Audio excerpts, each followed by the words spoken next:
cada árvore e o seu respectivo fruto. Produz a terra relva, ervas que deem semente e árvores frutíferas que deem fruto segundo a sua espécie, cuja semente esteja nele, sobre a terra. A palavra de Deus usa representações ou figura de linguagem para facilitar o entendimento dos princípios os quais Deus quer revelar aos homens. Cada ação poderá produzir uma boa ação ou uma má ação.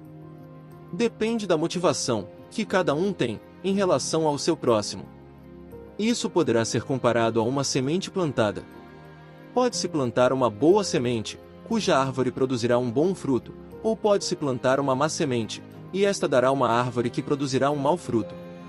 Vivemos dias onde as pessoas muitas das vezes não têm o cuidado em falar, agir ou proceder, achando que isso não repercutirá no futuro em algo que poderá trazer consequências nefastas para ela ou para sua família.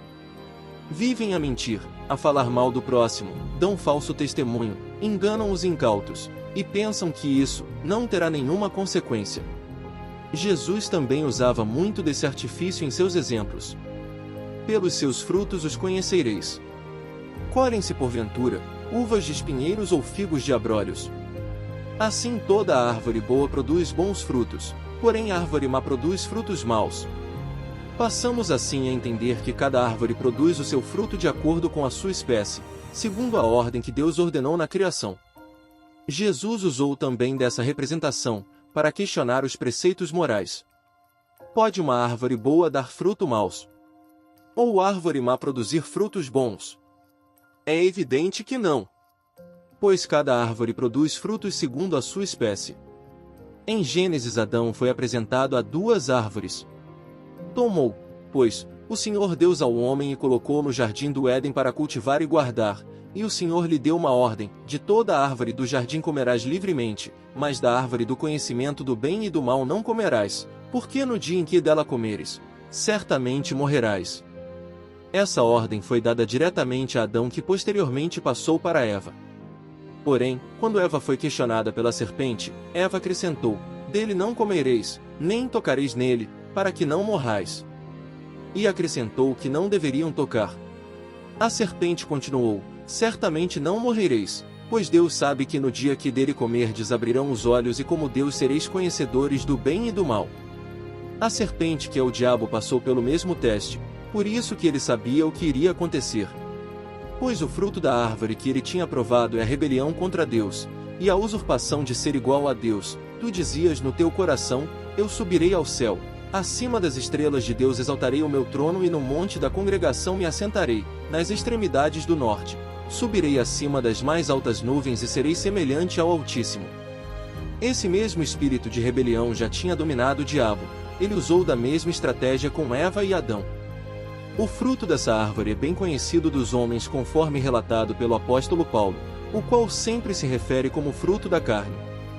Ora, as obras da carne são conhecidas e são: imoralidade sexual, impureza e indecência, adoração de ídolos, o uso de drogas alucinógenas para entrar em sintonia com o oculto, rixa, contenda, ciúme, ira, avareza, ambição egoísta, divisionismo, intriga e inveja, embriaguez, orgias.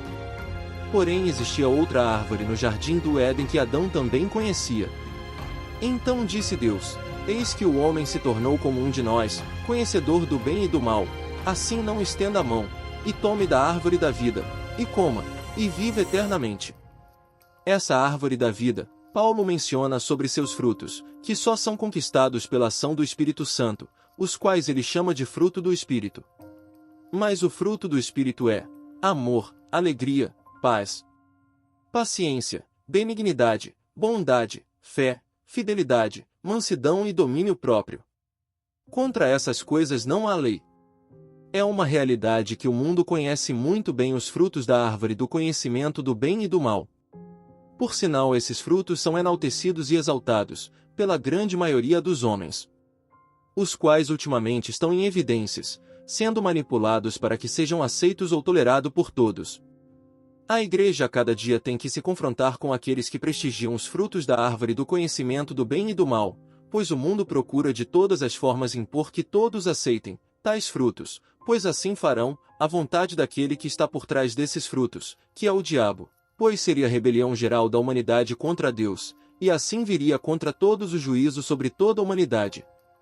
Porém, Deus é longânimo, mas por causa dos eleitos retarda o seu juízo, até que o tempo se cumpra.